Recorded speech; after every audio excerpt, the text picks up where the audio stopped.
students, welcome back. Welcome to MSS Digital Learning Group. In biology, first lesson crop production and management.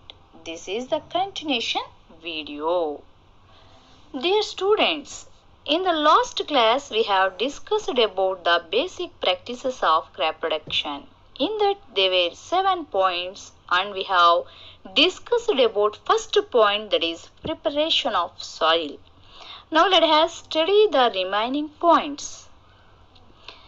Last ಕ್ಲಾಸಲ್ಲಿ ನಾವು ಬಯಾಲಜಿಯಲ್ಲಿ crop production and management ಅನ್ನೋ ಒಂದು ಲೆಸನಲ್ಲಿ agricultural practices ಆ 7 points ಅಲ್ಲಿ ನೋಡಿದ್ರಿ. ಆ 7 point ಅಲ್ಲಿ ಫಸ್ಟ್ ಪಾಯಿಂಟ್ ಯಾವುದು ಅಂದ್ರೆ ಪ್ರಿಪರೇಷನ್ ಆಫ್ ಸಾಯಿಲ್ ಬಗ್ಗೆ ಡಿಸ್ಕಸ್ ಮಾಡಿದ್ರಿ. ರೈತ ಏನೆಲ್ಲ ಟೂಲ್ಸ್ ಅನ್ನ ಯೂಸ್ ಮಾಡಿ ಸಾಯಿಲ್ ಅನ್ನ ಪ್ರಿಪೇರ್ ಮಾಡ್ಕೊಂತಾರೆ ಅನ್ನೋದನ್ನ ಡಿಸ್ಕಸ್ ಮಾಡಿದ್ರಿ. ರೈತ ಟೂಲ್ಸ್ ಅನ್ನ ಯೂಸ್ ಮಾಡಿಕೊಂಡು ಸಾಯಿಲ್ ಅನ್ನ ಪ್ರಿಪೇರ್ ಮಾಡ್ಕೊಂತಾರೆ ಅಂತ. ರೈತ ಸಾಯಿಲ್ ಅನ್ನ ಪ್ರಿಪೇರ್ ಮಾಡ್ಕೊಂಡ್ರು ಅಂದಮೇಲೆ ನೆಕ್ಸ್ಟ್ ಸ್ಟೆಪ್ ಯಾವ್ದು ಮಾಡ್ತಾರೆ ಅವರು? ಸೀಡ್ಸ್ ಅನ್ನ ಸೆಲೆಕ್ಟ್ ಮಾಡಿ ಅದನ್ನ ಬಿತ್ತನೆ ಮಾಡ್ತಾರೆ. ಅದೇ ಸೆಕೆಂಡ್ ಸ್ಟೆಪ್ ಯಾವುದು ಅಂದ್ರೆ sowing. Sowing means putting seeds in soil is called sowing. Sowing is an important part of crop production. Before sowing, good quality, clean and healthy seeds of a good variety are selected. Farmers prefer to use seeds which give high yield. How to? First of all, now I am going to explain a simple activity. How can you select good quality seeds before sowing? Take a beaker and fill half of it with water. Put a handful of wheat seeds and stir well. Wait for some time. Are there seeds which float on water? Would those be lighter or heavier than those which sink? Why would they be lighter? Damaged seeds become hollow. And are those lighter? Therefore they float on water. This is a good method for separating good, healthy seeds from the damaged ones. Before sowing, one of the important tasks is to know about the tools used for sowing seeds. Dear students, ನಾವು ಬೀಜಗಳನ್ನು select ಮಾಡ್ಕೋಬೇಕಾದ್ರೆ ಬಿತ್ತನೆಗೆ ನಾವು ಒಳ್ಳೆ ಹೆಲ್ತಿಯಾಗಿರೋ seeds select ಮಾಡ್ಕೋಬೇಕು. ಅದರಲ್ಲಿ ಒಂದು simple activity ನಾನು explain ಮಾಡ್ತೀನಿ. ಆ ಒಂದು ಆಕ್ಟಿವಿಟಿ ಸಹಾಯದಿಂದ ನಾವು ಹೆಲ್ತಿ ಆಗಿರುವಂತಹ ಸೀಡ್ಸ್ ಅನ್ನ ನಾವು ಸೆಲೆಕ್ಟ್ ಮಾಡಬಹುದು. ಯಾವ್ದ ಆಕ್ಟಿವಿಟಿ ಯಾವ ರೀತಿ ಮಾಡೋದು ಅಂತಂದ್ರೆ, ಒಂದು ಬೀಕರ್ ತಗೋಬೇಕು. ಆ ಬೀಕರ್ಗೆ ಅರ್ಧ ಭಾಗದಷ್ಟು ನೀರನ್ನ ತುಂಬಬೇಕು. ಅದರಲ್ಲಿ ಒಂದು ಮುಷ್ಟಿ ಗೋಧಿ ಕಾಳುಗಳನ್ನ ಅದಕ್ಕೆ ಹಾಕಿ ಚೆನ್ನಾಗಿ ಶೇಕ್ ಮಾಡಿ ಸ್ವಲ್ಪ ಸಮಯದವರೆಗೂ ಹಾಗೆ ಇಟ್ಟುಬಿಡಿ. ಸ್ವಲ್ಪ ಹೊತ್ತು ಬಿಟ್ಬಿಡ್ಬೇಕು. ಅದೇ ರೀತಿ ಅದರಲ್ಲಿ ನಾವೇನ್ ಹಾಕಿದಿರಿ, ಒಂದು ಮುಷ್ಟಿ ಕಾಳಷ್ಟು ಗೋಧಿ ಕಾಳನ್ನ ಹಾಕಿದಿರಿ. ಮತ್ತೇನಾದ್ರೂ ಸ್ವಲ್ಪ ಹೊತ್ತಾದ್ಮೇಲೆ ನಾವು ನೋಡಿದಾಗ ಬೀಜಗಳೇನಾದ್ರೂ ನೀರಿನ ಮೇಲೆ ತೇಲ್ತಿದ್ಯಾ? ಒಂದ್ ವೇಳೆ ಆ ಬೀಜಗಳೇನಾದ್ರೂ ನೀರಿನ ಮೇಲೆ ತೇಲ್ತಾ ಇದ್ರೆ, ಮುಳುಗಿರುತ್ತಲ್ವಾ ಬೀಜಗಳು, ನಾವು ಬೀಕರಲ್ಲಿ ನೀರ್ ಹಾಕಿದಿರಿ, ಆ ನೀರ್ ಮೇಲೆ ತೇಲ್ತಾ ಇರುವಂತಹ ಬೀಜಗಳು ಕೆಲವಿರುತ್ತೆ, ಇನ್ನು ಕೆಲವು ಏನಾಗಿರುತ್ತೆ, ಮುಳುಗಿರುತ್ತೆ, ಕೆಳಭಾಗದಲ್ಲಿ ಹೋಗಿ ಕೂತಿರುತ್ತೆ. ಯಾಕೆ ಅವು ತೇಲ್ತಿದೆ, ಯಾಕೆ ಇವು ಮುಳುಗಿದೆ ಅಂತಂದ್ರೆ, ಮುಳುಗಿರೋ ಬೀಜಗಳಿಗಿಂತ ಅವು ಹಗುರವಾಗಿರುತ್ತೆ, ವೆಯ್ಟ್ಲೆಸ್ ಇರುತ್ತೆ, ಟೊಳ್ಳಾಗಿರುತ್ತೆ, ಹ್ಯಾಲೋ ಆಗಿರುತ್ತೆ. ಆವಾಗ ಅದಕ್ಕೆ ಅಂಗಾರೆ ಹಗುರವಾಗಿದೆಯಲ್ಲ, ಹ್ಯಾಲೋ ಇದೆಯಲ್ಲ, ಫ್ಲೋಟ್ ಆಗ್ತಾ ಇದೆಯಲ್ಲ, ಆ ಬೀಜಗಳು ಏನಾಗಿರುತ್ತೆ ಅಂದ್ರೆ ಡ್ಯಾಮೇಜ್ ಆಗಿರುತ್ತೆ. ಅದಕ್ಕೋಸ್ಕರ ಅದು ಏನಾಗ್ತಾ ಇದೆ, ನೀರಿನ ಮೇಲೆ ತೇಲ್ತಾ ಇರುತ್ತೆ. ಈ ಒಂದು ಈಸಿ ಮೆಥಡ್ ಇಂದ ನಾವು ಹೆಲ್ತಿ ಸೀಡ್ಸ್ ಅನ್ನ ಈಸಿ ಮೆಥಡ್ ಇಂದ ಬಿಫೋರ್ ಸೋಯಿಂಗ್ ಈ ಒಂದು ಹೆಲ್ತಿಯಾಗಿ ಗುಡ್ ಸೀಡ್ಸ್ ಅನ್ನ ನಾವು ಡ್ಯಾಮೇಜ್ಡ್ ಸೀಡ್ಸ್ ಇಂದ ದೂರ ಮಾಡಿ ಸೆಲೆಕ್ಟ್ ಮಾಡ್ಬೋದು. ಇದು ಈಸಿ ಮೆಥಡ್ ಇಂದ ನಾವು ಸೆಲೆಕ್ಟ್ ಮಾಡ್ಬೋದು. ಹಂಗಾರೆ ಈ ಸೀಡ್ಸ್ ಅನ್ನ ನಾವು ಸೆಲೆಕ್ಟ್ ಮಾಡಿದ್ಮೇಲೆ ಟೂಲ್ಸ್ ಅನ್ನ ಯೂಸ್ ಮಾಡಿ ನಾವೇನ್ ಮಾಡಬೇಕು, ಅದನ್ನ ಸೋಯಿಂಗ್ ಮಾಡ್ಬೇಕು, ಬಿತ್ತನೆ ಮಾಡಬೇಕು. Traditional tool. The tool used traditionally for sowing seeds is shaped like A funnel. The seeds are filled into the funnel, passed down through 2 or 3 pipes having sharp ends. These ends pierce into the soil and place seeds there. ನಾವು ಬಿತ್ತನೆಗೆ ಬಳಸ್ತಾ ಇರುವಂತಹ ಒಂದು tool ಹೆಂಗಿರುತ್ತೆ ಅಂತಂದ್ರೆ, ಮೇಲ್ಭಾಗದಲ್ಲಿ ಒಂದು ಆಳಿಕೆಯ ಆಕಾರದಲ್ಲಿರುತ್ತೆ. ಈ ಒಂದು ಆಳಿಕೆಯಲ್ಲಿ ನಾವು ಬೀಜಗಳನ್ನ ಹಾಕ್ತಾ ಇದ್ದಾಗ ಅದಕ್ಕೆ ಉದ್ದನಾಗಿರುವಂತಹ ಒಂದು ಟ್ಯೂಬ್ ರೂಪದಲ್ಲಿರುತ್ತೆ. ಮತ್ತೆ ಕೆಳಭಾಗದಲ್ಲಿ ಚೂಪಾಗಿರುತ್ತೆ, ಅದರದ್ದು ಎಂಡು ತುದಿ ತುಂಬಾ ಚೂಪಾಗಿರುತ್ತೆ. ಅದು ಮಣ್ಣಿನೊಳಗಡೆಗೆ ಹೋಗಿರುತ್ತೆ. ನಾವು ಬೀಜಗಳನ್ನ ಮೇಲೆ ಆಳಿಕೆಯ ಮೇಲೆ ನಾವು ಬೀಜಗಳನ್ನ ಹಾಕ್ತಾ ಹೋಗ್ತಾ ಇದ್ರೆ ಆ ಒಂದು ಪ್ರಾಣಿಗಳನ್ನ ಯೂಸ್ ಮಾಡಿಕೊಂಡು ಫಾರ್ಮರ್ ಏನ್ ಮಾಡ್ತಾ ಇರ್ತಾರೆ ಅಂದ್ರೆ, ನೇಗಿಲಿನ ಸಹಾಯದಿಂದ ಹೋಗ್ತಾ ಇದ್ರೆ ಈ ಆಳಿಕೆಯದಲ್ಲಿ ಆಗ್ತಾ ಇದ್ರೆ ಬೀಜಗಳೆಲ್ಲ ಏನಾಗ್ತಾ ಇರುತ್ತೆ ಅಂದ್ರೆ ಭೂಮಿಯಲ್ಲಿ ಬಿತ್ತನೆ ಮಾಡ್ತಾ ಹೋಗ್ತಾ ಇರುತ್ತೆ. ಇದನ್ನ ಹಳೆ ಕಾಲದಲ್ಲಿ ಬಳಸ್ತಾ ಇದ್ರು ಈ ಟೂಲ್ ಅನ್ನ. ಇವಾಗ ಹೊಸದಾಗಿ ಇತ್ತೀಚಿನ ದಿನಗಳಲ್ಲೆಲ್ಲ ಸಹ ಟ್ರಾಕ್ಟರ್ಗಳ ಸಹಾಯದಿಂದ ಸೀಡ್ ಡ್ರಿಲ್ ಯೂಸ್ ಮಾಡ್ತಾ ಇದ್ದಾರೆ. ಆ seed drill. Nowadays, the seed drill is used for sowing with the help of tractors. This sows the seeds uniformly at equal distance and depth. It ensures that seeds get covered by the soil after sowing. This protects seeds from being eaten by birds. Sowing by using seed drill saves time and labor. Appropriate distance between the seeds is necessary to avoid overcrowding of plants. This allows plants to get sufficient sunlight, nutrients and water from the soil. At times, a few plants may have to be removed to prevent overcrowding. Dear students, ನಾವೆಲ್ಲ ಸಹ ಇತ್ತೀಚಿನ ದಿನಗಳಲ್ಲಿ seed ಡ್ರಿಲ್ಲರ್ನ use ಮಾಡಿ ಟ್ರಾಕ್ಟರ್ಗಳ ಸಹಾಯದಿಂದ ಬೀಜಗಳನ್ನ ಬಿತ್ತನೆ ಮಾಡ್ತಾ ಇದ್ದೀರಿ. ಫಸ್ಟ್ ಆಫ್ ಆಲ್ ಇದರಿಂದ ನಮ್ಗೆ ಏನಪ್ಪ ಯೂಸು ಅಂತಂದ್ರೆ, ಬೀಜಗಳನ್ನ ಯೂನಿಫಾರ್ಮಿಟಿ ಅಂತಂದ್ರೆ ಆ ಒಂದು ಬೀಜದಿಂದ ಇನ್ನೊಂದು ಬೀಜಕ್ಕೆ ಬಿತ್ತನೆ ಮಾಡುವಂತಹ ಒಂದು ಡಿಸ್ಟೆನ್ಸ್ ಎಲ್ಲಾ ಬೀಜಗಳಿಗೂ ಈಕ್ವಲ್ ಆಗಿರುತ್ತೆ. ಈ ಡಿಸ್ಟೆನ್ಸ್ ಇರೋದ್ರಿಂದ ನಾವು ಗುಂಪಾಗಿ ಬೆಳೆಯುವಂತಹ ಬೀಜಗಳನ್ನ ಒತ್ತೊತ್ತಾಗಿ ಹಾಕ್ಬಿಟ್ರೆ ಗಿಡಗಳೆಲ್ಲ ಏನಾಗುತ್ತೆ, ಪಕ್ಕದಲ್ಲೇ ಬೆಳ್ಕೊಂಡ್ಬಿಡುತ್ತೆ. ಆವಾಗ ಗಿಡಗಳಿಗೆ ಸಫಿಶಿಯಂಟ್ ಆಗಿ ಸನ್ಲೈಟ್ ಆಗಿರಬಹುದು, ನ್ಯೂಟ್ರಿಯೆಂಟ್ ಆಗಿರಬಹುದು, ಅವೆಲ್ಲ ಸಹ ಪ್ಲಾಂಟ್ಸ್ಗೆ ಕರೆಕ್ಟ್ ಆಗಿ ಸಿಗಲ್ಲ. ಇದನ್ನ ನಾವು ತಪ್ಪಿಸಬಹುದು. ಓವರ್ ಕ್ರೌಡ್ ಆಗದೆ ಇರೋಂಗೆ ಸೀಡ್ಸ್ಗೆ ತಪ್ಪಿಸಬಹುದು. ಸಫಿಶಿಯಂಟ್ ಆಗಿ ಗಿಡಗಳಿಗೆ ಸನ್ಲೈಟು, ನ್ಯೂಟ್ರಿಯೆಂಟು, ವಾಟರು ಸಪ್ಲೈ ಎಲ್ಲ ಪ್ಲಾಂಟ್ಸ್ಗೂ ಈಕ್ವಲ್ ಆಗಿ ಸಿಗುತ್ತೆ. ಮತ್ತೆ ಓವರ್ ಕ್ರೌಡ್ ಆಗದೆ ಇರೋಂಗೆ ಪ್ರಿವೆಂಟ್ ಮಾಡಬಹುದು. ಫಸ್ಟ್ ಆಫ್ ಆಲ್ ಈ ಸೀಡ್ ಡ್ರಿಲ್ಲರ್ ಯೂಸ್ ಮಾಡೋದ್ರಿಂದ ನಮಗೆ ಟೈಮು ಸೇವ್ ಆಗುತ್ತೆ, ಮತ್ತೆ ಸ್ಟ್ರೈನು ಸಹ ಕಡಿಮೆ ಆಗುತ್ತೆ. ಡಿಯರ್ ಸ್ಟೂಡೆಂಟ್ಸ್, ನಾವು ಇವಾಗ ಪ್ಯಾಡಿ ಫೀಲ್ಡ್ ಅಂದ್ರೆ ಭತ್ತವನ್ನ ಈ ರೀತಿ ನಾವು ಬಿತ್ತನೆ ಮಾಡೋದಿಕ್ಕೆ ಆಗೋದಿಲ್ಲ. ಇದನ್ನ ನಾವು ಫಸ್ಟ್ ಏನ್ ಮಾಡ್ತೀರಿ ಅಂದ್ರೆ ನರ್ಸರಿಗಳಲ್ಲಿ ಬೆಳೆಸ್ಕೊಂತೀರಿ. ನರ್ಸರಿಗಳಲ್ಲಿ ಬೆಳೆಸ್ಕೊಂಡ ಮೇಲೆ ನಾವು ಕೈಗಳ ಸಹಾಯದಿಂದ ಮಡಿಗಳಲ್ಲಿ ನಾವೇನ್ ಮಾಡ್ತೀರಿ, ಮಡಿ ಅಂದ್ರೆ ಪ್ಯಾಡಿ ಫೀಲ್ಡ್ ಇರುವಂತಹ ಒಂದು ಪ್ಲೇಸ್ ಅನ್ನ ಮಡಿಗಳು ಅಂತ ಕರಿತೀರಿ. ಅಲ್ಲಿ ನಾವ್ ಏನ್ ಮಾಡ್ತೀರಪ್ಪ ಆ ಒಂದು ಫೀಲ್ಡ್ ಅಲ್ಲಿ ಅಂತಂದ್ರೆ, with the help of hand ಸಹಾಯದಿಂದ ನಾವೇನ್ ಮಾಡ್ತೀರಿ ಅಂತಂದ್ರೆ ಆ ಒಂದು ಪ್ಯಾಡಿ ಫೀಲ್ಡ್ ಅಲ್ಲಿ ಬಿತ್ತನೆ ಮಾಡ್ತೀರಿ. Seeds of a few plants such as paddy are first grown in a nursery. When they grown into seedlings, they are transplanted to the field manually. ಈ ರೀತಿ ನಾವು ಏನ್ ಮಾಡ್ತೀರಪ್ಪ ಅಂತಂದ್ರೆ ಕೈಗಳ ಸಹಾಯದಿಂದ ನಾಟಿ ಮಾಡ್ತೀರಿ. Dear students, ನೆಕ್ಸ್ಟ್ ಪಾಯಿಂಟ್, ಇವಾಗ ನಾವು ಫಸ್ಟ್ ಪಾಯಿಂಟ್ ಅಲ್ಲಿ ಸಾಯಿಲ್ ಅನ್ನ ಯಾವ ರೀತಿ ಪ್ರಿಪೇರ್ ಮಾಡ್ಕೋಬೇಕು ಅಂತ ಟೂಲ್ಸ್ ಅನ್ನೆಲ್ಲ ಯೂಸ್ ಮಾಡ್ಕೊಂಡು ಪ್ರಿಪೇರ್ ಮಾಡ್ಕೊಂಡ್ರಿ. ನೆಕ್ಸ್ಟ್ ಪಾಯಿಂಟ್ ಅಲ್ಲಿ ಸೋಯಿಂಗ್ ಅಂದ್ರೆ ಬಿತ್ತನೆ ಮಾಡಿದ್ರಿ. ಟೂಲ್ ಅನ್ನ ಯಾವ ರೀತಿ ಫಸ್ಟ್ ಟ್ರೆಡಿಷನಲ್ ಟೂಲ್ ಬಗ್ಗೆನೂ ಡಿಸ್ಕಸ್ ಮಾಡಿದ್ರಿ, ಸೀಡ್ ಡ್ರಿಲ್ ಬಗ್ಗೆನೂ ಡಿಸ್ಕಸ್ ಮಾಡಿ ನಾವು ಬಿತ್ತನೆ ಮಾಡಿದ್ರಿ.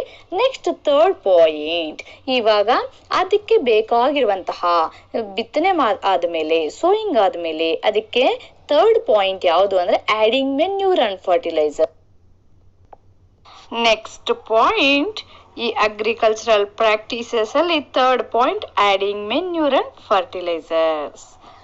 The substances which are added to the soil in the form of nutrients for the healthy growth of plants are called manure and fertilizers. Soil supplies mineral nutrients to the crop plants. These nutrients are essential for the growth of plants. In certain areas, farmers grow crop after crop in the same field. The field is never left uncultivated. Imagine what happens to the nutrients. Continuous cultivation of crops makes the soil poor in nutrients.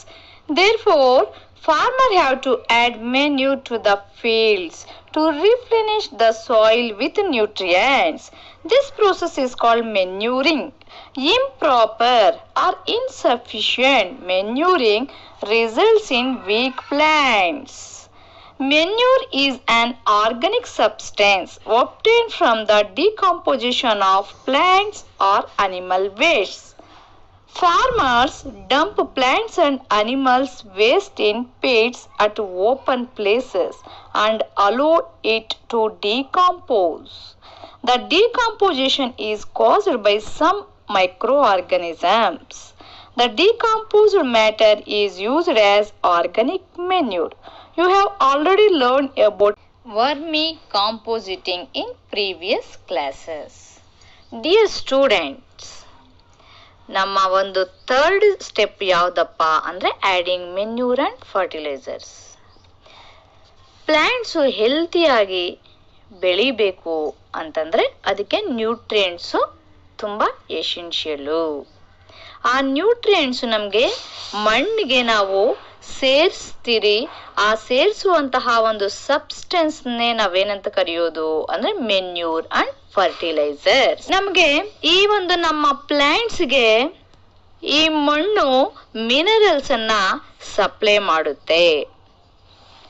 ಈ plant ಹೆಲ್ತಿಯಾಗಿ grow ಆಗ್ಬೇಕು ಅಂತಂದ್ರೆ mineral nutrients ತುಂಬಾ essential ಆಗಿ ಬೇಕಾಗುತ್ತೆ. ಕೆಲವು ಸಲ ರೈತ ಒಂದೇ ಜಮೀನಲ್ಲಿ ಒಂದಾದ ನಂತರ ಒಂದು ಬೆಳೆಗಳನ್ನು ಬೆಳಿತಾನೆ ಇರ್ತಾರೆ.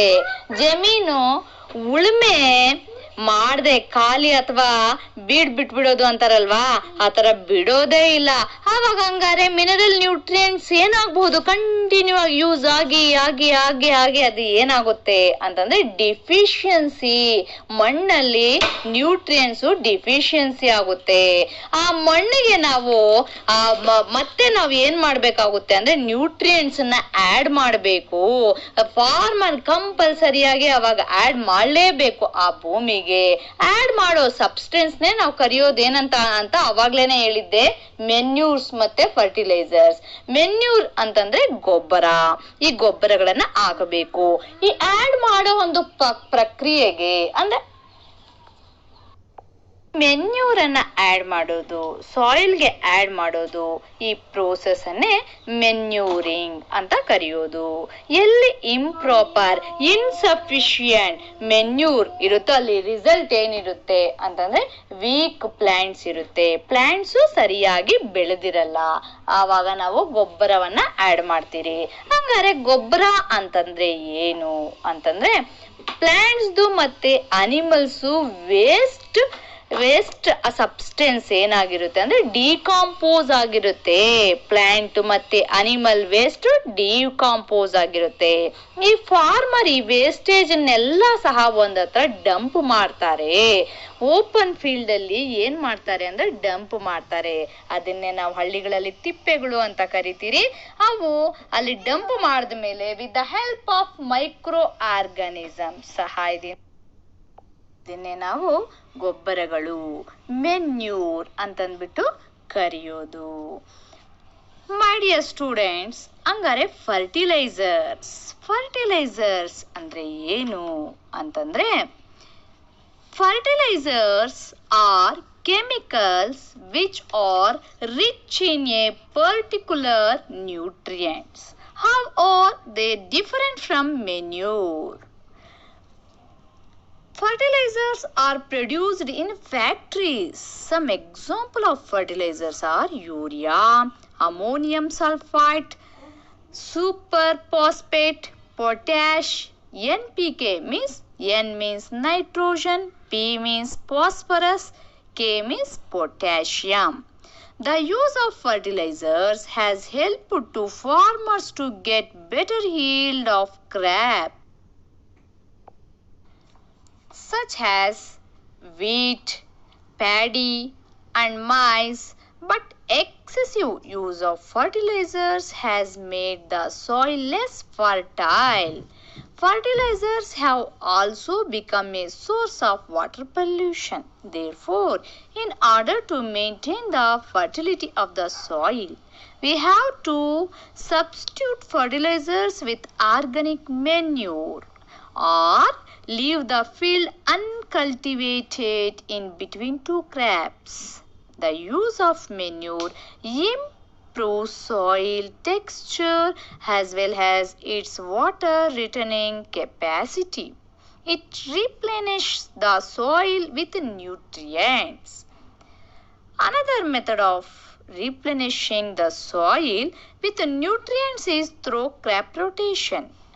This can be done by growing different crops alternately.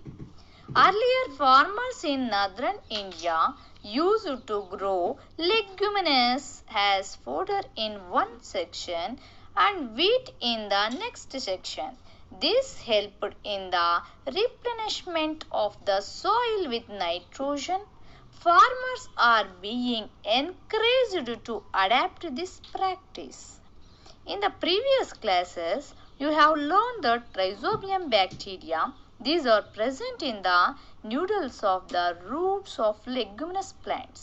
They fix atmospheric nitrogen.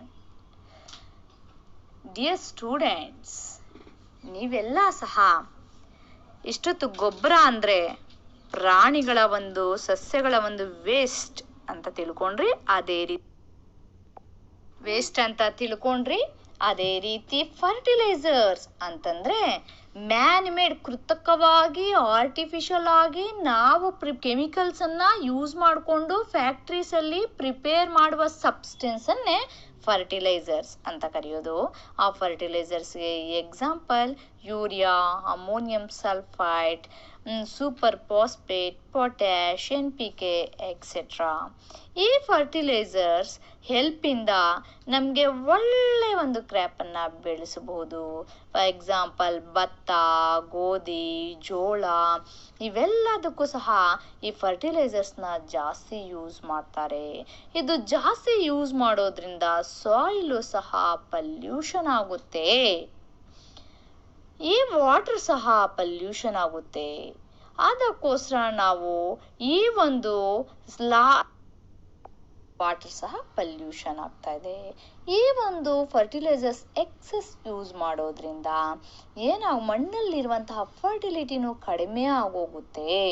ಅದಕ್ಕೋಸ್ಕರ ನಾವು ಈ ಕೆಮಿಕಲ್ ಫರ್ಟಿಲೈಸರ್ಸ್ ಯೂಸ್ ಮಾಡೋ ಬದಲು ನಾವೇನು ಮಾಡಬೇಕು ಅಂದರೆ ಒಂದು ಕ್ರಾಪ್ ಆದಮೇಲೆ ಇನ್ನೊಂದು ಕ್ರಾಪ್ಗೆ ಸ್ವಲ್ಪ ಟೈಮು ಆ ಲ್ಯಾಂಡಲ್ಲಿ ಏನೂ ಬೆಳೆಸ್ದಿರಾ leave the field uncultivated in between two crops. ಆ ಒಂದು ಜಮೀನು ಸ್ವಲ್ಪ ಕಾಲ ಉಳುಮೆ ಏನು ಮಾಡ್ದಿರ ಬಿಡಬೇಕು. ಬಿಡೋದು ಅಂತಾರಲ್ಲ, ಯಾವುದೇ ರೀತಿ ಏನು ಕ್ರ್ಯಾಪ್ ಇಡದೆ ಇರೋಂಗೆ ಬಿಟ್ಬಿಡ್ಬೇಕು. ಆವಾಗ ಏನಾಗುತ್ತೆ, ಅದು ಸ್ವಲ್ಪ ಸಾಯಿಲ್ ನ್ಯೂಟ್ರಿಯೆಂಟ್ಸ್ ಬ್ಯಾಲೆನ್ಸ್ ಆಗುತ್ತೆ. ನೆಕ್ಸ್ಟ್ ಇನ್ನ ಒಂದು ಮೆಥಡ್ ಇದೆ, ಅದು ಕ್ರಾಪ್ ರೊಟೇಷನ್ ಮೆಥಡ್. ಒಂದು ಸಲ ಫಾರ್ ಎಕ್ಸಾಂಪಲ್ ನಾವು ಒಂದು ಸಲ ಜೋಳ ಬೆಳೆಸಿದ್ರೆ ಇನ್ನೊಂದು ಸಲ ಗೋಧಿ ಬೆಳೆಸೋ ರೀತಿ. ಈ ರೀತಿ ಕ್ರಾಪ್ ರೊಟೇಷನ್ ಇಂದ ನಾವು ಏನ್ ಮಾಡಬಹುದು ಅಂತಂದ್ರೆ, ಈ ಒಂದು ನೈಟ್ರೋಜನ್ ಅನ್ನ ನಾವು ಬ್ಯಾಲೆನ್ಸ್ ಮಾಡಬಹುದು. This helped in the replacement of the soil with nitrogen. ಈ ಎಕ್ಸಸ್ ಆಗಿ ನಾವು ಫರ್ಟಿಲೈಸರ್ಸ್ ನ ಯೂಸ್ ಮಾಡೋದ್ರಿಂದ ಏನಾಗುತ್ತೆ ಅಂದ್ರೆ, ಸಾಯಿಲ್ ಏನಾಗುತ್ತೆ, ಫರ್ಟಿಲಿಟಿ ಕಡಿಮೆ ಆಗುತ್ತೆ ಸಾಯಿಲ್ ಅಲ್ಲಿ, ವಾಟರ್ ಸಹ ಪಲ್ಯೂಷನ್ ಆಗುತ್ತೆ. ಅದೇ ನಾವು ಗೊಬ್ಬರಗಳನ್ನ ಯೂಸ್ ಮಾಡೋದ್ರಿಂದ ನಮ್ಗೆ ಈ ರೀತಿ ಏನು ಪಲ್ಯೂಷನ್ ಆಗಲ್ಲ. ಸ್ಟೂಡೆಂಟ್ಸ್, ಇವಾಗ ನೀವು ಗೊಬ್ಬರಗಳು ಮತ್ತೆ ಫರ್ಟಿಲೈಸರ್ಸ್ ಬಗ್ಗೆ ನೀವು ಏನ್ ಮಾಡಿದ್ರೆ ಡಿಫ್ರೆನ್ಸ್ ಅನ್ನ ತಿಳ್ಕೊಂಡ್ರಿ, ಮೆನ್ಯೂರು ಮತ್ತೆ ಫರ್ಟಿಲೈಸರ್ಸ್. ಇವಾಗ ನಾನೊಂದು ಸ್ಮಾಲ್ ಎಕ್ಸ್ಪೆರಿಮೆಂಟ್ ಹೇಳ್ತೀನಿ ನೋಡಿ. ಇವಾಗ for example, take moong or gram seeds and germinated them. Select 3 equal sized seedlings. Take 3 empty glasses or similar vessels. Mark them A, B and C. 2 glasses A, add little amount of soil mixed with a little cow dung, means manure. In glass B, put the same amount of soil mixed with a little urea. Take the same amount of soil in glass C without adding anything. Now pour the same amount of water in each glass and plant the seedlings in them. Keep them in a safe place and water them daily. After 7 to 10 days, observe their growth. Dear students, ಈ ಒಂದು experiment ಅಲ್ಲಿ 3 ಎಂಟಿ glasses ಅನ್ನ ತಗೋಬೇಕು. ಅದಕ್ಕೆ label ABC ಅಂತ ಮಾಡಬೇಕು. A glass ಅಲ್ಲಿ ನಾವು ಬಿ ಗ್ಲಾಸ್ ಅಲ್ಲಿ ಸಿ ಗ್ಲಾಸ್ ಅಲ್ಲಿ ಈಕ್ವಲ್ ಮಣ್ಣನ್ನ ಹಾಕಬೇಕು. ಅದಕ್ಕೆ ಎಗೆ ಬಂದು ಗೊಬ್ಬರವನ್ನ ಅಂದ್ರೆ ಸಗಣಿಯನ್ನ ಆಡ್ ಮಾಡಬೇಕು, ಬಿಗೆ ಬಂದು ಯೂರಿಯಾ ಹಾಕಬೇಕು, ಸಿಗೆ ಏನು ಹಾಕಬಾರ್ದು. ಆ 3 ಗ್ಲಾಸ್ಗಳಲ್ಲೂ ಸಹ ನಾವು ಬಿತ್ತನೆಯನ್ನ ಮಾಡಬೇಕು. ಅದಕ್ಕೆ ಡೈಲಿ ನಾವು ನೀರ್ ಹಾಕಬೇಕು. 7 ದಿನದಿಂದ 10 ದಿನ ಬಿಟ್ಟು ನೋಡಿದಾಗ ನಾವು ಒಳ್ಳೆ ಪ್ಲೇಸ್ ಅಲ್ಲಿ ಇಟ್ಟಿರ್ಬೇಕು, ಸೇಫ್ ಪ್ಲೇಸ್ ಅಲ್ಲಿ ಇಟ್ಟಿರ್ಬೇಕು, ಡೈಲಿ ನೀರ್ ಹಾಕಬೇಕು. 10 ಡೇಸ್ ಬಿಟ್ಟು ನಾವು ನೋಡಿದಾಗ ಅದು cup A, cup B, cup C growth ಅನ್ನ ಅಬ್ಸರ್ವ್ ಮಾಡಿದಾಗ ನೀವು ಸ್ಲೈಡ್ ಅಲ್ಲಿ ನೋಡ್ತಾ ಇದ್ದೀರಾ ನೋಡಿ. ಕಪ್ ಎ ಅಲ್ಲಿ ನಾರ್ಮಲ್ ಗ್ರೋತ್, ಬಿ ಅಲ್ಲಿ ಫಾಸ್ಟ್ ಗ್ರೋತ್ ಆಗಿದೆ, ಸಿ ಅಲ್ಲಿ ಗ್ರೋತ್ ಕಡಿಮೆ ಇದೆ. ಅರ್ಥ ಆಯ್ತಾ ಮೈ ಡಿಯರ್ ಸ್ಟೂಡೆಂಟ್ಸ್? ಇವಾಗ ನಾವು ಮೇನ್ ಡಿಫ್ರೆನ್ಸ್, ಫರ್ಟಿಲೈಸರ್ಸ್ಗೂ ಮೆನ್ಯೂರ್ಸ್ಗೂ ಇರುವಂತಹ ಮೇನ್ ಡಿಫ್ರೆನ್ಸ್ ಅನ್ನ ನೋಡೋಣ. First difference, fertilisers is a man-made inorganic salt. ಈ ಫರ್ಟಿಲೈಸರ್ಸ್ ನಾವು man-made ಕೃತಕವಾಗಿ ಕೆಮಿಕಲ್ಸ್ ಅನ್ನ ಯೂಸ್ ಮಾಡಿಕೊಂಡು ಫ್ಯಾಕ್ಟರೀಸ್ ಅಲ್ಲಿ ಪ್ರಿಪೇರ್ ಮಾಡಿರೋದು. Manure is a natural substance obtained by the decomposition of cattle dung and plant waste. Dear students, manures ಬಂದು plant to animal waste with the help of microorganisms in the decompose ಆಗಿರೋದು. Second difference, fertilisers is prepared in factories, manures can be prepared in the fields. Fertilisers factory prepare ಮಾಡ್ತೀರಿ, ಈ manure ನಾವು open field ಅಲ್ಲಿ ಒಂದ್ ಹತ್ರ dump ಮಾಡ್ತೀರಿ.